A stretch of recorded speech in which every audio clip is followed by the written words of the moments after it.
Hello बच्चों। तो आज हम BA second same AEC Hindi कहानी कुंज या कहानी लेखन के अंतर्गत सुभाष चंद्र द्वारा लिखित कहानी एक भले आदमी की कहानी यह पढ़ने वाले हैं। कहाँ गया पेंटर है?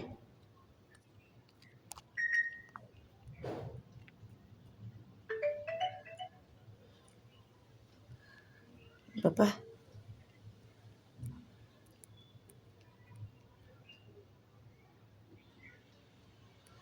पापा बहुत बड़ा है रे।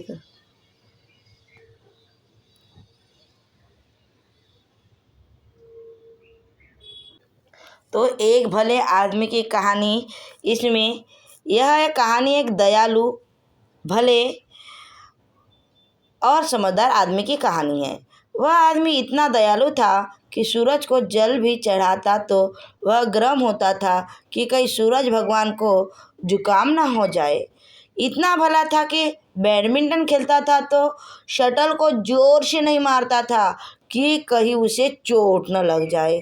समझदार भी इतना था कि किसी की कार में बैठता तो भी हेलमेट लगाकर बैठता था कि कहीं ऐसा न हो कि बाहर से कोई पत्थर फेंक दे और उसका सर फूट जाए। उसकी जुबान इतनी मीठी थी कि आसपास के लोगों को डायबिटीज का खतरा हो जाता था। इसी मीठी जुबान से वह कहता था कि रिश्तों में पैसों का लेन देन नहीं आना चाहिए, वरना रिश्ते खराब हो जाते हैं। यही कारण था कि वह चाहे किसी शादी में जाता या जन्मदिन की पार्टी में सब परिवार जाता था और लिफाफा कभी नहीं ले जाता था। शगुन के रूप में वह हमेशा आशीर्वाद देता था। आशीर्वाद का भुगतान किए बगैर वह कभी खाना नहीं खाता था। उसमें इतनी सारी अच्छाइयाँ थी, फिर भी लोग उससे नाराज रहते थे। उसके बारे में जाने कैसी कैसी बातें करते थे। और तो और धीरे धीरे लोगों ने उसे शादी, जन्मदिन वगैरह पार्टियों में बुलाना भी बंद कर दिया था।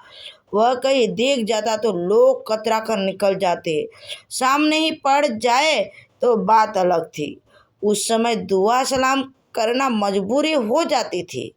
भला आदमी सब कुछ देख रहा था। उसे समझ नहीं आ रहा था कि वो जैसे सज्जन पुरुष के साथ लोग ऐसा व्यवहार क्यों कर रहे हैं। उससे लोग बच के निकले, बात ना करे, इसे वह बर्दाश्त कर सकता था, पर शादी ब्याह में नहीं बुलाए वह इसे सहन नहीं कर सकता था। शादियों में जाने का उसका उद्देश्य आशीर्वाद देना ही था। खाना तो बस वह वैसे ही खा लेता था। उसे समझ नहीं आ रहा था कि वह क्या करे। उसके आशीर्वाद की गैस उसके गले में अटक पड़ी थी, जिसे निकलने का कोई रास्ता नहीं मिल रहा था। वह आशीर्वादों की सप्लाई न होने के कारण बेचैन था। तो उसके घर वालों को शादी ब्याह के लजीज व्यंजन बेचैन कर रहे थे। जब काफ़ी दिनों से कोई निमंत्रण नहीं मिला तो उसकी समझदार पत्नी का माथा ठनका। उसने नई साड़ी खरीदी थी, पर उसे दिखाने का मौका नहीं मिल रहा था। सो उसने भले आदमी से शिकायत की। तो इसमें जो भला आदमी था, कहीं भी शादी में जाता था तो आशीर्वाद देता था, कोई गिफ्ट वगैरह नहीं देता था और सिर्फ गिफ्ट के तौर पे आशीर्वाद देता था। तो उसके इस व्यवहार के कारण उसे सब शादी ब्याह व जन्मदिन जो भी पार्टियां मनाई जाती थी उसमें बुलाना बंद कर देते हैं। तो उसका जो परिवार था, उसकी पत्नी थी, जैसे हम जाते हैं शादी ब्याह में तो हमें अच्छे अच्छे नए नए पकवान खाने को मिलते हैं, तो उस खाने के लिए उनके बेचैन हो रहे थे, अरे कब कोई बुलाएगा, कब हमें खाना मिलेगा। तो और एक दिन उसकी पत्नी का माथा ठनका और बोलता है कि मैंने नई साड़ी पहन ली हूँ तो इसको पहन के कहीं गई भी नहीं हूँ। तो वह भले मानुस मतलब भले आदमी यानी अपने पति से शिकायत करने लगी। पिनक कर बोली, क्यों जी, अब आप हमें किसी ब्याह बारात में ना ले जाते, क्या अकेले अकेले दावत मार आते हो। तो गुस्से से पति को बोलती कि अकेले जाते हो क्या ब्याह बारात में, अकेली दावत खा क्या जाते हो। पत्नी ने जैसे उसकी दुखती रग पर हाथ रख दिया, वह दर्द भरे स्वर में बोला, ना ना भगवान, ऐसी बात ना है। पता नहीं लोगों में किस बात की नाराजगी है, अब कोई बुलाता ही नहीं है। मैं खुद परेशान हूँ, कितने सारे आशीर्वाद तैयार कर रखे हैं, निकल ही नहीं पा रहे। भगवान जाने मेरे आशीर्वादों के बिना शादियाँ आगे कैसे चलेगी। देखा, आज पांडे जी की लड़की की शादी है, उन्होंने भी निमंत्रण नहीं दिया। क्या यह ठीक है? उन्हें भी मेरा आशीर्वाद नहीं चाहिए। कहते कहते वह रुआशा हो गया।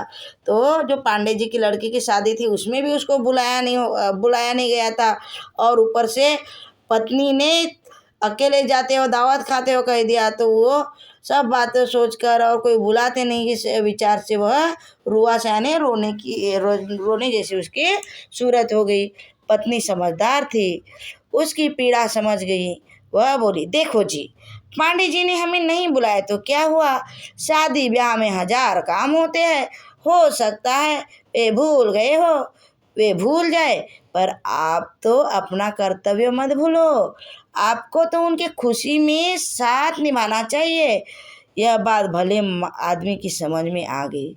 समझ पर लगे ताले खुल गए।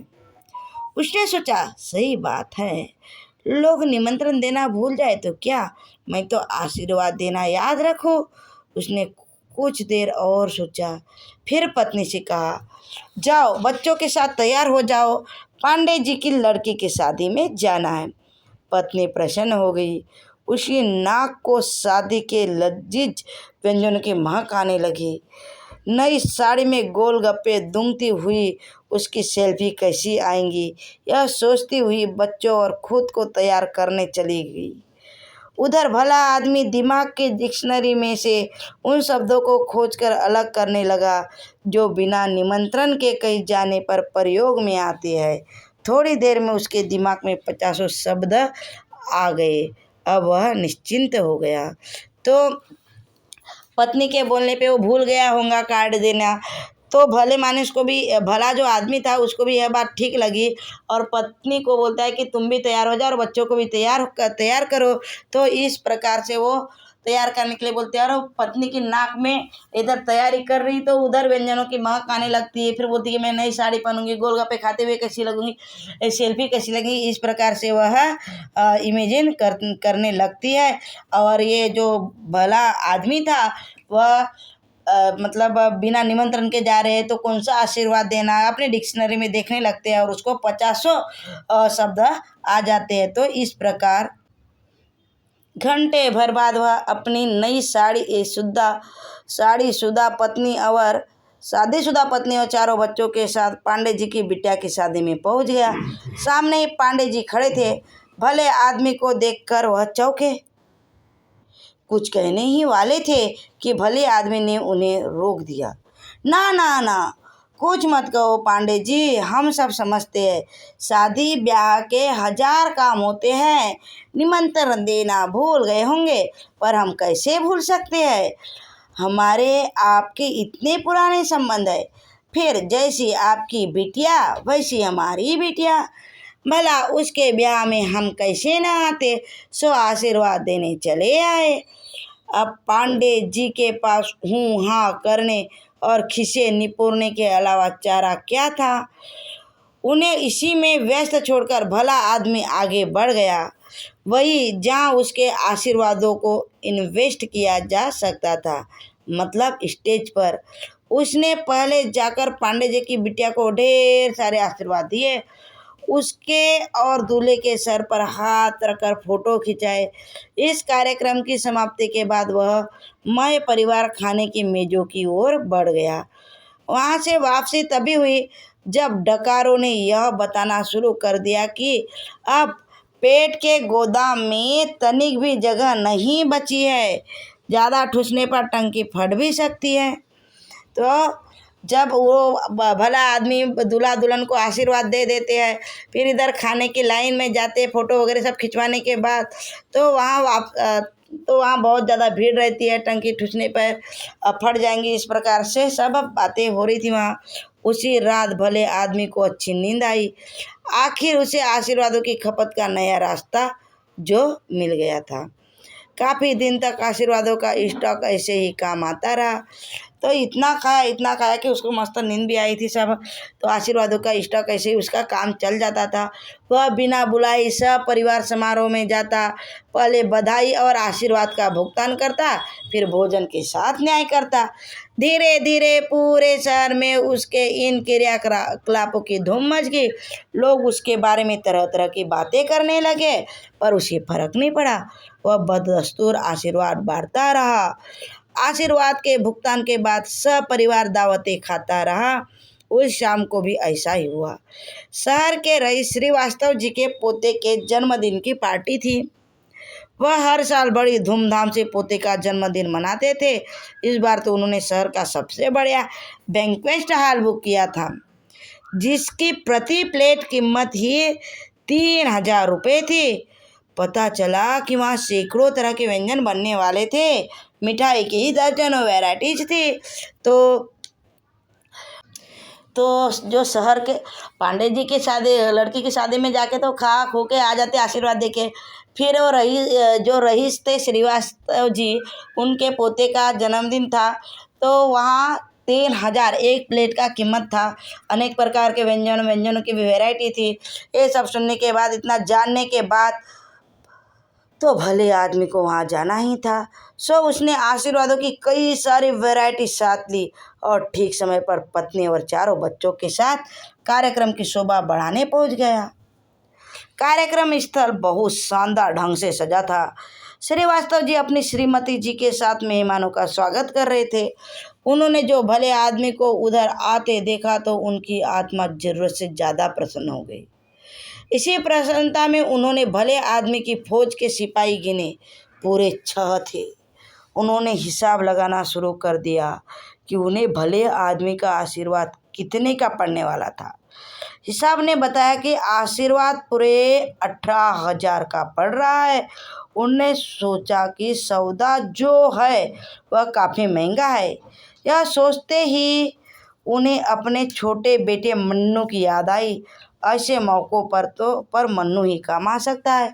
वैसे ही मन्नू की ख्याति उसकी कतरनी सी जुबान को लेकर थी। वह साफ बोलना, सुखी रहना में विश्वास करने वाला बंदा था। साफ बोलने के मामले में वह शालीनता, बड़ों की इज्जत जैसी बातों के बीच में नहीं आता था। जो रईस श्रीवास्तव जी थे, उनकी एक प्लेट थी 3,000 रुपये की, और जो भला आदमी था वो उसकी पत्नी और 4 बच्चे। इस प्रकार से ये 6 लोग गए थे। तो 6 तिया 18,000 का चंदन था। और वो तो भला आदमी कहीं भी जाता था, आशीर्वाद देता था, गिफ्ट तो कुछ देता नहीं था। और उसके चर्चे पूरे गांव में, पूरे मोहल्ले में थे। तो उसने, श्रीवास्तव जी ने अनुमान लगाया कि ये आदमी तो 18,000 का चंदन लगाएगा।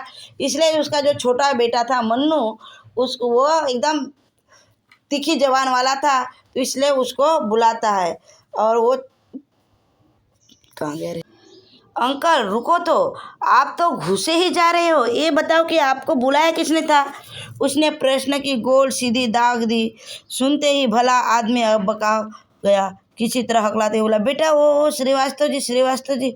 वह कुछ आगे कहने के लिए शब्द जुटा ही रहा था कि मन्नू ने मौका नहीं दिया।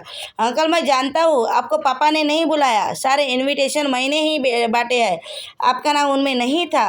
फिर बिन बुलाए आप यहाँ आ कैसे गए? मन्नू के स्वर में हिकारत थी। गुस्से से उसने बोला, बेटा ओ मैं वाला आदमी मिमी आया। अंकल ये बकरी की तरह मैं करना बंद कर दीजिए, मेरे सामने ये सब ड्रामे नहीं चलेंगे। मनु भड़क गया। इसके बाद चीखता हुआ बोला, पता नहीं कहाँ से चले आते हैं बिना बुलाए, बेशर्मों की तरह, शर्म भी नहीं आती। मनु ने चिल्लाकर उनकी इज्जत का पूरा बैंड बजा दिया। और कोई होता तो धरती फटने का इंतजार करता ताकि शर्म से उसमें समा सके, पर वह भला आदमी था। वह शर्म चर्म के लफड़े में ज़्यादा पड़ने वाला इंसान नहीं था। उसने हिम्मत नहीं छोड़ी, अपने आशीर्वाद की ताकत पर भरोसा किया। उसने थोड़ा सोचा और फिर रियाते स्वर में बोला, बेटा इतने दूर से आए हैं, बच्चे को आशीर्वाद तो देने दो। मन्नू ने सोचा, आशीर्वाद से क्या बिगड़ता है, देने दो। वह उसे अपने साथ बर्थडे बॉय के पास ले गया। उनका परिवार पीछे पीछे अपने आप आ गया। भले आदमी ने बच्चा देखा, उसकी माँ देखी, फिर आशीर्वादों की पोटली खोल दी, ढेर सारे आशीर्वाद दिए, फिर पूरी पोटली खाली कर दी। कनखियों से देखता भी रहा कि मन्नू चला जाए तो आगे की कार्रवाई पर सोचा जाए, पर मन्नू भी एक ही खिलाड़ी था, वह हिला भी नहीं। भले आदमी की आंखों में निराशा भर आई। उसने फिर भी आखिरी कोशिश की कि आशीर्वाद का मुनाफा मिल जाए, बीवी को घर जाकर खाना न बनाना पड़े। सो वह मन्नू की नज़र बचाते हुए खाने की स्टॉल की ओर चलने लगा। बीवी बच्चे पीछे पीछे थे ही, तभी मन्नू ने पीछे से फिर टोक दिया।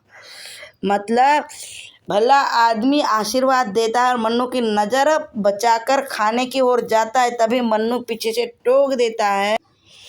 क्या अंकल, आपका आशीर्वाद का नाटक तो ख़त्म हो गया ना? उधर कहाँ जा रहे हैं? उधर खाना चल रहा है, बाहर जाने का रास्ता इस तरफ है, निकलिए, अब बहुत हो गया। बेटा, वो थोड़ा खाना खा ले तो ठीक रहता, बच्चों को भूख लगी है। भले आदमी ने स्वर में थोड़ी बेशर्मी और रियाहट मिला दी, पर इतना सुनने के बाद तो मन्नू के दिमाग में लगे थर्मामीटर का पारा चढ़ गया और भिन्ना कर बोला, बड़े बेशर्मा आदमी हैं आप। एक तो बिना बुलाए घुस आए, ऊपर से आपको खाना भी चाहिए। जानते हैं ना 3,000 रुपये की प्लेट है, खाना है तो 18,000 रुपये निकालिए, वरना भागे यहाँ से। भले आदमी के पास भल मनसाहत थी, बधाई थी, आशीर्वाद था, पर रुपये कहाँ थे? रुपये होते भी तो वह देने वाला कहाँ था? वह सर झुकाकर खड़ा हो गया। मन्नू भिनक गया, बोला, अंकल ज़्यादा नौटंकी मत कीजिए और जाइए यहाँ से, वरना मुझे दरबान को बुलाना पड़ेगा, वही आपको धक्के देकर बाहर निकालेंगे। मन्नू के ऐसे वचन सुनते ही भला आदमी सचमुच घबरा गया। अब कुछ नहीं हो सकता था। भले आदमी का सरापत से यकीन उड़ गया। वह सब परिवार वापस लौट लिया। उसे बहुत दुख हुआ। उसे जीवन में पहली बार अपनी आशीर्वादों का भुगतान नहीं मिला था। घर आकर पत्नी को खाना बनाना पड़ा। वह बड़बड़ाती रही, भले आदमी को कोसते रही, पर भला आदमी यही सोचता रहा, हे भगवान, ये सहारा भी चला गया, उसके बधाइयों और आशीर्वादों के स्टॉक का क्या होगा? वह तो गोदाम में पड़ा पड़ा सड़ जाएगा। कुछ दिन ऐसे ही कटे। फिर एक दिन चाय पीते हुए उसे यह ज्ञान प्राप्त हुआ कि शहर में अपने मोहल्ले के अलावा भी तो और मोहल्ले हैं, आसपास के शहर भी है, जिनमें वह आशीर्वादों की खपत कर सकता है। उसने इस योजना पर काम करना शुरू किया। इससे उसका रिक्शे, तांगे और बस का खर्चा जरूर बढ़ा। इसका भी उसने तरीका निकाल लिया। उसने ऐसी जगहों पर अपना साथ कुछ पॉलीथीन की थैलियाँ ले जानी शुरू कर दी, जो खाली जाती, वापसी में पूड़ी सब्जी मिठाइयों से भर कर आती। आशीर्वाद और खर्च दोनों की समस्या का हल निकल आया। तो अब मोहल्ले में, अपने आजू बाजू में सबको पता हो गया कि आता है, आशीर्वाद देता है, गिफ्ट वगैरह नहीं देता, इसलिए मोहल्ले में, उसके आजू बाजू के एरिया में उसे बुलाते नहीं थे, और जब बिन बुलाए जाने पर भगा देते थे। इसलिए वो सोचता है कि अब मेरे आशीर्वाद की जो पर्चियाँ है तो सड़ जाएंगी, इसलिए आजू बाजू का दूसरा मोहल्ला देखना पड़ेगा, दूसरे एरिया में जाना पड़ेगा। तो इसलिए लेकिन वो ऑटो रिक्शा का खर्चा बढ़ जाएगा, इसलिए वह खर्च मेंटेन करने के लिए खाली पॉलीथीन लेके जाता था, और वापसी में पूड़ी सब्जी जो भी वहाँ बनता था, जो भी आइटम व्यंजन बनते थे, वो लेके आता था। इस प्रकार आशीर्वाद और खर्च दोनों की समस्या का हल निकल आया था। तो फिर क्या होता है, कुछ साल ऐसे ही गुजर गए। अब तक भले आदमी का बड़ा लड़का जवान हो गया था, अच्छी भली नौकरी भी कर रहा था। भले आदमी को उसका ब्याह करना था। कई जगह देखने के बाद उसका रिश्ता पक्का हुआ। पहले रिसेप्शन की पार्टी होनी थी, उसके 3 दिन बाद बारात जानी थी। लड़की वाले रिसेप्शन में लड़के वालों का स्टैंडर्ड चेक करना चाहते थे। वे लोग अच्छे पैसे वाले थे, उन पर प्रभाव डालने के लिए बढ़िया रिसेप्शन जरूरी था, वरना उनके बितकने का डर था। वे बिदकते तो मांगों का बाजार गिर जाता। जेवर नकदी सामान में कटौती हो जाती। भले आदमी कटौती कहाँ बर्दाश्त कर पाते हैं। सो शहर के अच्छे बैंक्वेट हॉल में रिसेप्शन का प्रोग्राम बनाया गया। 100 लोगों के आने का अनुमान था। 20-25 लोग तो लड़की वालों के ही हो जाने थे। 20 एक अपने नज़दीकी रिश्तेदार बनते थे जिन्हें बुलाए बगैर गुजारा नहीं था। 5-7 लड़के के दोस्त होने थे। बाकी 50 लोग वे चुने गए जो अभी तक आशीर्वाद की भेंट या तो ले नहीं पाए थे या अभी भले आदमी की भल मनसाहत से पूरे परिचित नहीं थे। कहना न होगा कि इस पार्टी में पहले मोहल्ले के लोगों को निमंत्रण नहीं दिया गया। पूरे परिवार को हिदायत दी गई कि कोई भी मोहल्ले में इस बात का जिक्र न करे कि किसी को कुछ भी पता न लगे। पर मोहल्ले वाले को पता चल गया। सारे आशीर्वाद प्राप्त लोगों की एक गुप्त बैठक हुई। इस मीटिंग में दरोगा मलखान सिंह भी थे, इंजीनियर पांडे जी भी, लाला रामदयार भी थे, तो बद्री पहलवान भी। बैठक में सर्वसम्मति से कुछ निर्णय लिए गए। इसके बाद सभा बर्खास्त हो गई। रिसेप्शन वाले दिन बैंक्वेट हॉल में काफ़ी गहमागहमी थी। भला आदमी खुद सारी व्यवस्थाएं देख रहा था, पर उसकी हिदायत के अनुसार खाना लड़की वालों के आने के बाद शुरू होना था। सारी व्यवस्था चाक चौबंद थी। खाना तैयार हो चुका था। खाने की प्लेटें गिनने के लिए उसने छोटे बेटे की ड्यूटी लगा दी थी। उसे सख्त हिदायत दी गई कि बच्चों को अलग प्लेट ना दे। कोशिश करे कि दो तीन आदमी एक ही प्लेट में खा ले। उसकी इच्छा थी कि प्लेटें 100 से भी कम उपयोग में आए ताकि कुछ पैसे बच जाए। मंझले बेटे की ड्यूटी शगुन के पैसे लिखने की थी। वह खुद गेट पर खड़ा हो गया था ताकि फालतू के लोग अगर घुसे तो वह पूरी शराफत से उन्हें वापस भेज दे। महिलाओं के साथ यही सलूक करने की ड्यूटी पत्नी की थी। तो अब जो भला आदमी था वो तो सबके आशीर्वाद देता था, गिफ्ट नहीं था। और मोहल्ले में तो सबको पता हो गया था इस भले आदमी के व्यवहार के बारे में। तो उसने अपने मोहल्ले में, सब मेरे को जानते हैं इसलिए अपने मोहल्ले वाले को नहीं बुलाया था। और जो जिनको व्यक्ति के भले आदमी के बारे में पता नहीं था उनको पता था। तो जो रिसेप्शन था तकरीबन 100 लोगों का टारगेट रखा गया था। और उन्होंने खाना जब लड़के वाले आएंगे तभी शुरुआत करने की हिदायत दे रखी थी। इस प्रकार से वहाँ व्यवस्था की गई थी। और छोटे लड़के को थाली काउंट करने के लिए बच्चों को थाली नहीं देना, इस प्रकार से सब अरेंजमेंट कर लिया। और खुद पति पत्नी गेट के पास रहेगी कि हमने जिनको नहीं बुलाया उन्हें अंदर नहीं आने देंगे। इस प्रकार से व्यवस्था की गई। तो ये जिन लोगों के अब मोहल्ले में तो पता चलता था ना कुछ कार्यक्रम, और घर के बच्चों वगैरह बीबी बच्चों को बता दिया था कि ये बात तो अपने मोहल्ले में पता नहीं चलना चाहिए कि हमारे यहाँ रिसेप्शन यहाँ होने वाला है करके, लेकिन लोगों को तो पता चल ही जाता है। तो उन्होंने बताया कि जिस प्रकार से हमारे यहाँ आता है हम भी वैसे जाएंगे करके। वो जमींदार साहब, वो पुलिस दरोगा जो भी है उनकी बैठक होती है। फिर इसके बाद क्या होता है, भले आदमी ने एक बार सारे इंतजाम का जायजा लिया और बेसब्री से लड़के वालों का इंतजार करने लगा। तभी गेट के पास एक पुलिस जीप आकर रुकी। उसमें से पहले दरोगा मलखान सिंह उतरे और उनके पीछे पीछे 5 पुलिस वाले। भले आदमी को उन्हें देखते ही 100 मिलीमीटर खून सूख गया। चेहरे पर मुर्दनी सी छा गई। वह कुछ कहने ही वाला था कि तभी दरोगा ने आते ही उसके कंधे पर हाथ मारा और बोले, क्या भाईजान, हमें बुलाना भूल गए? अरे हम तो तुम्हारे पुराने चाहने वाले हैं। क्यों? भले आदमी ने खीसे निपोने की कला का प्रदर्शन किया है करके बात शुरू करने की कोशिश ही की थी कि दरोगा जी ने बात काट दी। हंसते हुए, परेशान मत होइए, हम समझते हैं भूल गए होंगे। शादी ब्याह में लाख झंझट होते हैं, पर देखो हम नहीं भूले। कैसे भूलते, इतने सालों का साथ रहा है, सो आशीर्वाद देने चले आए, ठीक किया ना? इस समय भले आदमी का काम चुपचाप गर्दन हिलाना ही बचा था। सो वह हिलाता रहा और दरोगा और सिपाहियों को खाने के काउंटरों की ओर बढ़ते दिखता रहा। एकाएक उसे कुछ याद आया। सो वह हिम्मत करके दरोगा जी को टोकते हुए बोला, दरोगा जी उधर कहाँ जा रहे हो? पहले शगुन तो लिखा लो, अपना भी और सिपाहियों का भी। खाना वाना तो बाद में भी होता रहेगा। हाँ हाँ। दरोगा जी इस बात पर जोर जोर से हंसे। फिर शगुन के काफी लिए बैठे उसके लड़के से बोले, अबे गुल्लू, दरोगा मलखान सिंह का आशीर्वाद लिख लियो अबे, और हाँ 5 सिपाहियों का भी भूलियो मत। फिर सिपाहियों से बोले, अबे तुम क्या देख रहे हो, शगुन हो गया, चलो अब खाना खा लो, कहकर वह खाने के काउंटरों की ओर बढ़ गए।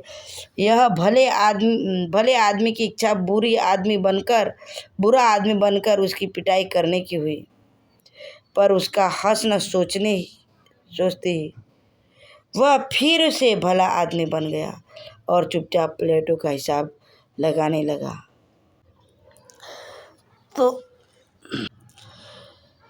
तो जिस प्रकार से भला आदमी सबके यहाँ जाता था, आशीर्वाद देता था, बिन बुलाए चले जाता था, जिस प्रकार से व्यवहार करता है वैसा दरोगा जी भी करता है। अपने साथ एक्स्ट्रा के 5 पुलिस भी लाता है, और जब उन्हें शगुन लिखाने के लिए कहा जाता है तो वो बोलता है कि लिख ले, एक लिख ले, हमारा आशीर्वाद बोलता है, और कुछ पैसे नहीं देता और खाने की ओर चले जाता है। मतलब जिस प्रकार से भला आदमी करता था सेम वैसा ही वो दरोगा करता है। तो हिसाब लगाया, फिर वो हिसाब लगाता है भला आदमी।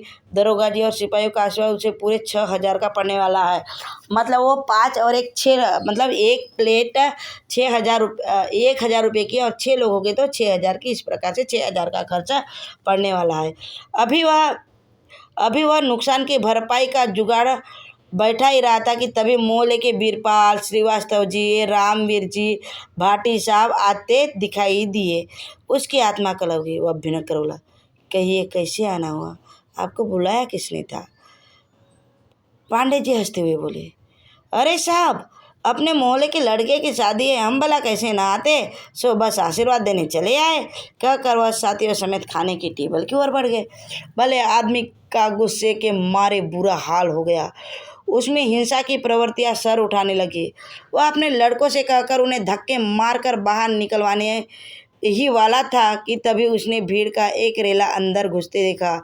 उसमें मोहल्ले के अधिकांश मर्द थे। दीक्षित जी, गुप्ता जी, विक्की बाबू, विन्नू, साइकिल वाला और भी जाने कितने। भले आदमी को याद आ गया कि ये सब वही लोग थे जिनके घर की शादियों में वह आशीर्वाद का भुगतान करके दावत उड़ाकर आया था। सोचते ही उसे चक्कर आ गए। वह कुर्सी का सहारा लेकर बैठता चला गया। कुछ ही देर में उसने देखा हर व्यक्ति पहले उसके पास आता, उसे बधाई देता, फिर वहीं से चिल्लाता, भैया हमारा आशीर्वाद लिख ले, अरे इतना कहकर खाने की मेज़ों को और बढ़ जाता। ऐसे उसने लगभग 150 लोग को गिने होंगे। 151 की गिनती पूरी होते वह बेहोश हो चुका था। 2 घंटे बाद जब उसकी बेहोशी टूटी और उसने अपने आसपास नज़र डाली तो उसे सारा बैंक्वेट हॉल उजड़ा हुआ युद्ध का मैदान नजर आया। वहाँ गुलाब जामुन की परात फर्श से कुश्ती लड़ रही थी। दही भल्लों के डोंगे डांस की मुद्रा में उल्टे पुल्टे दिखाई दे रहे थे। शाही पनीर के डोंगों की तलहट में लगी चिकनाई रो रही थी। दाल सब्जी वगैरह के पतीले शीर्षासन की मुद्रा में थे, और तो और काफ़ी की मशीन तक लड़ाई में हार कर जमीन पर लमलेट हो गई थी। यह दृश्य देखकर भले आदमी का दिल बैठने को हुआ। उसने आंसू भरी नज़रों से अपनी सगी पत्नी की ओर देखा तो वह बोली, मोहल्ले के सारे मुफ्तखोर आ गए थे, 250-300 तो होंगे ही, मरजानों ने कुछ नहीं छोड़ा। लड़की वाले भी बेचारे भूखे रहे, नाराज होकर लौट गए। इन मोहल्ले वालों ने तो हमें कहीं का न छोड़ा। तो जब ये भला आदमी जिसके यहाँ जाते थे, फ्री में खा के आते थे, आशीर्वाद दे देते थे, तो जितने लोगों के यहाँ गए थे, जो श्रीवास्तव जी, दीक्षित जी, गुप्ता जी, विक्की जी और साइकिल वाला, सब आए और सभी पूरा खाना खा लिए। उनका टारगेट 100 का था। 150-200 लोग आए, पूरे खा लिए। गुलाब जामुन, पनीर, शाही पनीर वगैरह सब खाली, दही के डोंगे वगैरह, दही भल्ला वगैरह सब ख़त्म हो चुका था। और जो गिनती कर ही रहे थे कि 150 तक गिनती करने के बाद वो बेहोश हो जाते हैं, और जब उनका होश खुलता है तो उसके बाद में देखते हैं कि सब खाली है और लड़की वाले को भी कुछ नहीं मिलता। वो बेचारे भूखे रहते हैं और नाराज़ होकर चले जाते हैं। तो इस प्रकार छोड़ा तो मैं तो कहूँ, कीड़े पड़े दुष्टों के, भगवान ऐसे राक्षस पड़ोसी किसी को न दे। उसने पत्नी का वक्तव्य सुना। उसके बाद पूछा, अच्छा ये बता, वेले कुछ देकर भी गए हैं शगुन में? पत्नी कलप कर बोली, हाँ देकर गए ना, आशीर्वाद देकर गए हैं। पूरी कॉपी आशीर्वादों से भरी पड़ी है। यह सुनकर भला आदमी फिर से बेहोश हो गया। बीवी ने सुना। बेहोशी में भी वह कुछ शगुन आशीर्वाद जैसे शब्द बड़बड़ा रहा था। तो अब 150-200 प्लेट पूरी ख़त्म हो गई। ऊपर से लड़की वाले बिन खाना खाए चले गए और तो और बिना खाना खाए गए और किसी ने शगुन नहीं लिखवाया। जब उनको होश आता है किसी ने शगुन लिखवाया, जब पत्नी बोलती है कि किसी ने भी शगुन नहीं लिखवाया, सिर पर लिखवाया है तो आशीर्वाद, फिर से वो बेहोश हो जाते हैं। सोचते हैं कि इतना सारा खर्च हो गया और लड़की वाले भी नाराज़ होकर चले गए। तो इस प्रकार से हमें इस कहानी के माध्यम से क्या सीख मिलता है कि हम जैसा करते हैं वैसा ही हमारे साथ दूसरे लोग करते हैं। तो भला मानुष जैसे आशीर्वाद के तौर पे जाता था, पूरा परिवार खा के आता था, वैसा ही व्यवहार उसके मोहल्ले वालों ने किए और उसकी जो लड़की वाले थे उनको भी भूखा जाना पड़ा। तो इस प्रकार से थी एक कहानी, एक भले आदमी की कहानी। एक भले आदमी की कहानी। इसके लेखक है सुभाष चंद्र। तो ये कहानी यही समाप्त होती है। यदि आपको हमारा प्रयास अच्छा लगा हो तो इसे लाइक करें, शेयर करें, सब्सक्राइब करें और अपने मित्रों के साथ शेयर करें। हम इसे समाप्त करते हैं। कल के पेपर के लिए आपको बहुत बहुत बधाई। आपका दिन शुभ हो। धन्यवाद।